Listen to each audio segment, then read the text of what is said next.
India की most loved defence company BEL अपने top से एक बहुत बड़े डिक्लाइन पे खड़ी हुई है। कंपनी की खासियत क्या है कि 2022 के अंदर कंपनी का मार्केट कैप थी 50,000 करोड़ की। आज 2024 पे करंट लेवल पे 2 लाख करोड़ के आसपास पे कंपनी की मार्केट कैप है और अपने टॉप से कंपनी 2.5 लाख करोड़ की मार्केट कैप से इस टाइम 2 लाख करोड़ पे खड़ी हुई है। आप ये सोचिए पिछले 2-3 साल के अंदर कंपनी की रेवेन्यू प्रोफाइल, प्रॉफिटेबिलिटी प्रोफाइल के अंदर कोई इतना बड़ा जंप नहीं आया था जो कि आप लोगों ने कंपनी को 4 times 5 times share price increase में ले गए। अब जहां उसका पटाखा बजा वहां पे अब शेयर होल्डर्स ये कह रहे हैं कि यार हमें प्रॉफिट बुकिंग कर लेनी चाहिए थी, लेकिन ऐसी सिचुएशन के अंदर कंपनी के धंधे को पढ़िए और आपका अगर एंट्री प्राइस करंट प्राइस से ज़्यादा है तो कभी भी ये मत सोचिए कि हम इसके अंदर लॉस बुक करके निकल जाए। मेरे को दुनिया के सब वो बेकार इन्वेस्टर्स लगते हैं जो कि अपना स्टॉप लॉस पे काम करते हैं और अपनी ही इन्वेस्टमेंट पे महीने 2 महीने के टाइम में ये कहते हैं कि यार हम इसमें लॉस बुक करके कुछ और ले लेते हैं।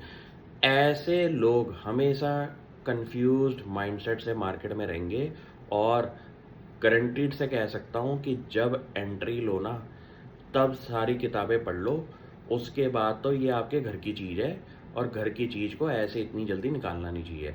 कंपनी के धंधे को समझने के लिए मैं आपके सामने 4-5 बातें रखूँगा जिस पे आप तवज्जो देना। नंबर 1 बात, कंपनी का ऑर्डर बुक है आज की डेट में 75,000 करोड़ से ऊपर की। कंपनी के प्रॉफिट आफ्टर टैक्स के अंदर 2024 के अंदर 33% का जंप आया था।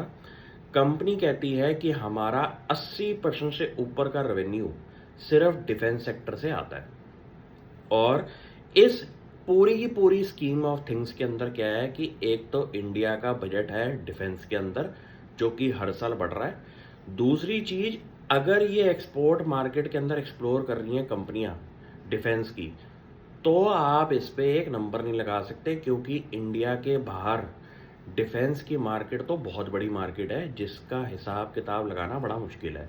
यहाँ पे तो आपको टाइमली डिलीवरी अगर आप दे रहे हैं तो आप बहुत मोटा प्रॉफिट मार्जिन भी कमा सकते हैं।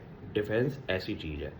यहाँ पे कंपनी ने एक कैलकुलेशन करी है, उन्होंने ये बोला है कि हम अपनी R&D पे एक साल के अंदर 6 से 7% का एक्सपेंस करते हैं of total revenue, R&D expense, जिससे कंपनी ये कहती है कि हमारे इंडिजीनियस प्रोडक्ट्स आज की डेट में 80% से ज़्यादा का प्रोडक्ट प्रोफाइल बन जाएंगे फ्यूचर में।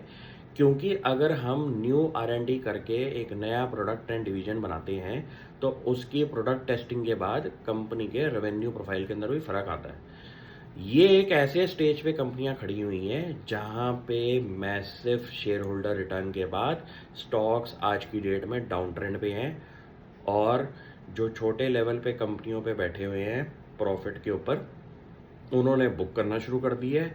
जिन्होंने लेट एंट्री ली है वो फंस गए हैं और जो आदमी लंबा सोच के बैठा हुआ है वो अभी भी होल्ड पोजीशन पे लेके बैठा हुआ है। आपको क्या करना है, आपको अपना माइंडसेट हर महीने 2 महीने में चेंज नहीं करना।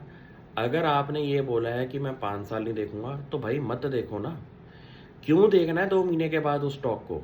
आप देखोगे परेशान होगे। ये चीज़ें करनी बंद कर दीजिए।